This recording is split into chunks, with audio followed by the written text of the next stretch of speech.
Pag wala ko din ha, magkalisod-lisod yun mo. Mauna niyo siya unaha. Mauna sa 6:33, niyo siya. Sa Matthew 6:33, seek ye first. Kung sa'yo mo pasabot na seek. Harian sa Diyos. Tunan. Yan mong gulay-gulayon. Kanang kamalandungan. Nga naman, lihatag mo na sa Ginoo sa imong mga versikulo. Anong ipabasa mang kaanan niya? Kaya na siya tuyo. Na kay problema ka na ang makasubad sa imong problema. Busan niya siya. Unahan ko pagpangita ang akong gingharian. Nga naman, na ang gingharian niya ang atong pangitao. Dunay mga tulo ka klaseng katarong sa usa ka tao. Amo siya. Seek ye first the kingdom of heaven and His righteousness. Ngayon, gusto ba siya na ang iyang katarong ang atong pangitao?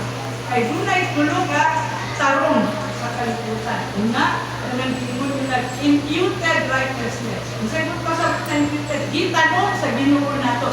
Kay dili ta matarong sa sugod. So, para dawato nato ang Ginoo as personal Lord and Savior, naghimutan tarong sa iyang katubangan. So, kanang Ginoo na imputed, gitanong sa ako ang iyang katarong. Ang ikaduha, ang klaseng righteousness, imparted righteousness. Kanang gihatag sa balaang espiritu nato. Okay, pag na-born again at bidawat nato ang Ginoo as personal Lord and Savior, ilyuhan ka sa balaang espiritu.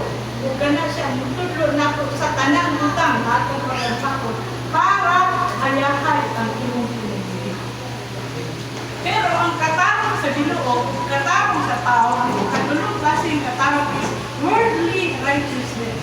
Kung sino ang kalimutan na katarong, anang example na nato sa ito niya ito, na usa ka tao, nagpalit sa usa ka tindahan, magtahuman, na sobra ang sukli, pagtahuman sa tindera, ninyo siya, buukan, tarong dahil biglang tao. So, mas maayo pa, litratuhan ka na po ang hindi kauban para ikutan natin dito na kinito na tarong na tao. So, may gisulti sa lalaki, ayaw na. Kaya masahiran sa akong asawa na tabit na po akong kauban. Tarong siya na. Tarong siya. Sa akong bahan, tarong siya. Pero sa sulod ay, tuwaan ka na ang itawag na worldly righteousness. Kung gusto sa Ginoo na ang iyang katarong ang akong ladpod. Ibuhaton ko ang manuman. Kaya pag tarong ka diya sa Ginoo, tarong sa sulod, tarong sa bawas. Mas naman, pareho sa aking na kinahanglan